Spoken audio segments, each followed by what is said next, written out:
Assalamu alaikum. This is teacher Fatima Salim from Radwan Schools. Today's lesson is Scientific Methods. The aims or the goals are to describe scientific methods, to describe a controlled experiment, to use tables and graphs to analyze results, and to explain how scientific knowledge may change. A group of students saw strange frogs in a lake in Minnesota. That was an observation that led to a very big scientific research. We're going to see how that problem was solved. But before we do that, we have to know what are the scientific methods that scientists have used in order to solve a problem. Scientific methods are a series of steps followed to solve a problem. First of all, you make the observation. Then you begin the 6 steps of scientific methods. 1. Ask a question. 2. Form a hypothesis. 3. Test your hypothesis. 4. Analyze results. 5. Draw a conclusion. 6. Communicate results. You ask a question about the observation that you have made, and in order to give accurate observations, you have to use scientific tools such as thermometers, stopwatches, balances, rulers, measuring tapes, and other tools.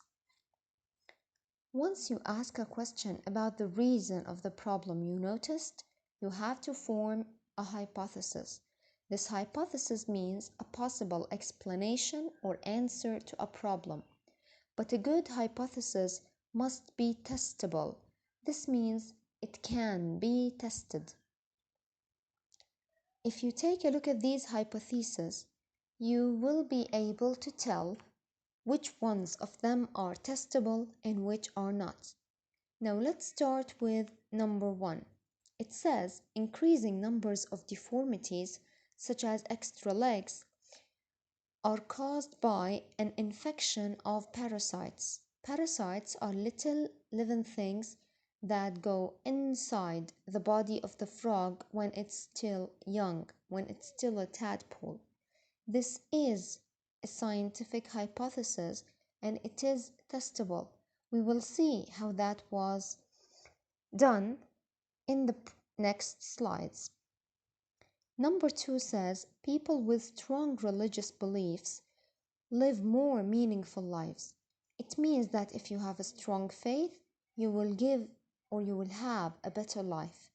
Of course, this is not testable because you cannot measure or make an experiment to see how strong the belief is in people. If you take a look at the other hypothesis, it's time for you to decide which is testable and which is not. Scientists have formed 3 hypotheses about the frogs in Minnesota. Number 1, the deformities are caused by water pollution. Number 2, deformities are caused by parasites. Number 3, deformities are caused by UV light from the sun. Now, to be a scientist, you have to focus on one of these hypotheses and test them. To test the hypothesis, I need to design a controlled experiment, which is an experiment under control, which has factors that change. Now, all of these factors must be kept the same except for one, and this one is called the variable. Now, we will see how that was done. This is an experiment that tested the hypothesis that UV light caused the deformities in frogs. Scientists made 3 groups. Group number 1 was called the control group because it is the group that we compare other groups to. Group number 2 and group number 3 are called experimental groups. All groups experimented on the same kind of frogs, leopard frogs. Now, the number of eggs in all of the groups was 100. The temperature of water in all three groups was 25 Celsius. What was different between the three groups is what you can see here in this picture. In the first group, scientists have put no UV light at all, and they waited. The result was 0 deformities. It means all the frogs were normal. The second group was put under the UV light for 15 days. The result was 0 deformities. All the frogs were normal. Group number 3 was put under the UV light for 24 days. Deformities had the percentage of almost 50%, or exactly 47% deformities. Now this is the way the experiment was done. All factors are kept the same except for one, which is the UV light. UV light is the variable, which is the factor I am studying.